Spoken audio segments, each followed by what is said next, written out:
വയനാട് മാനന്തവാടിയിൽ 3.25 കോടി രൂപയുടെ കുഴൽപ്പണം കസ്റ്റംസ് പിടികൂടിയ സംഭവത്തിൽ പോലീസ് ഉദ്യോഗസ്ഥർക്കും പങ്കുണ്ടെന്ന് സംശയം. കുഴൽപ്പണം പിടിച്ചതിന് പിന്നാലെ മുഖ്യപ്രതി സൽമാൻ ഒരു പോലീസ് ഉദ്യോഗസ്ഥനെ ബന്ധപ്പെട്ടെന്ന് കസ്റ്റംസ് കണ്ടെത്തി. വിവരങ്ങളുമായി ലിനറ്റ് വർഗീസാണ് ചേരുന്നത്. ലിനറ്റ്, എന്താണിപ്പോൾ പോലീസ് പറയുന്ന വിവരങ്ങൾ? ലക്ഷ്മി പത്മ, കഴിഞ്ഞ വ്യാഴാഴ്ച രാവിലെയാണ് മാനന്തവാടി ചെറ്റപ്പാലത്ത് നിന്ന് 5ഓളം വരുന്ന സംഘത്തെ ഇത്തരത്തിൽ കസ്റ്റംസും പോലീസും ചേർന്ന് വലയിലാക്കുന്നത്. അവരുടെ കയ്യിൽ നിന്ന് കാറിൽ നിന്ന് 3.5 കോടിയോളം വരുന്ന പണമാണ് കണ്ടെത്തിയിരിക്കുന്നത്. കസ്റ്റംസിന് കിട്ടിയ രഹസ്യ വിവരത്തിന്റെ അടിസ്ഥാനത്തിലായിരുന്നു ഇത്തരത്തിലുള്ള ഒരു പരിശോധന നടത്തിയത്.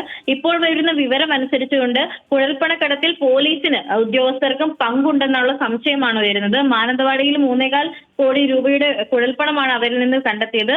മുഖ്യ സൂത്രധാരനായ സൽമാനെ അന്ന് വൈകുന്നേരത്തോടു കൂടെ പോലീസ് പിടികൂടുന്ന ഒരു സാഹചര്യം ഉണ്ടായി. അദ്ദേഹത്തെ ചോദ്യം ചെയ്ത സമയത്ത് വടകരയിലേക്കാണ് ഈ ഒരു പണം എത്തിക്കേണ്ടിയിരുന്നതെന്നും ഇതിനു മുൻപും ഇത്തരത്തിൽ താൻ പണം കടത്തിയിട്ടുണ്ട് എന്നുമാണ് മനസ്സിലാക്കിയത്.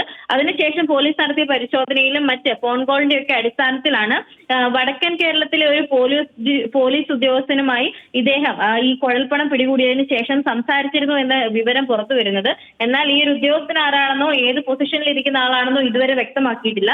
എന്നിരുന്നാലും കോഴിക്കോട് കസ്റ്റംസ് ഉൾപ്പെടെയുള്ള ഏജൻസിയാണ് ഇത്തരത്തിലുള്ള അന്വേഷണം തുടരുന്നത്. എന്നിരുന്നാലും ഇതിന് പിന്നിൽ വലിയൊരു റാക്കറ്റ് തന്നെ പ്രവർത്തിച്ചിട്ടുണ്ട് എന്ന് തന്നെയാണ് മനസ്സിലാക്കാൻ സാധിച്ചിരിക്കുന്നത്. അവിടെ നമ്മൾ മനസ്സിലാക്കേണ്ട ഒരു കാര്യം, ഇതിൽ ഉദ്യോഗസ്ഥർക്കും ഇക്കാര്യത്തിൽ പങ്കുണ്ട് എന്നുള്ള സംശയത്തിലാണ് ഇപ്പോൾ കസ്റ്റംസും പോലീസും അന്വേഷണം നടത്തുന്നത്. ലക്ഷ്മി പത്മ.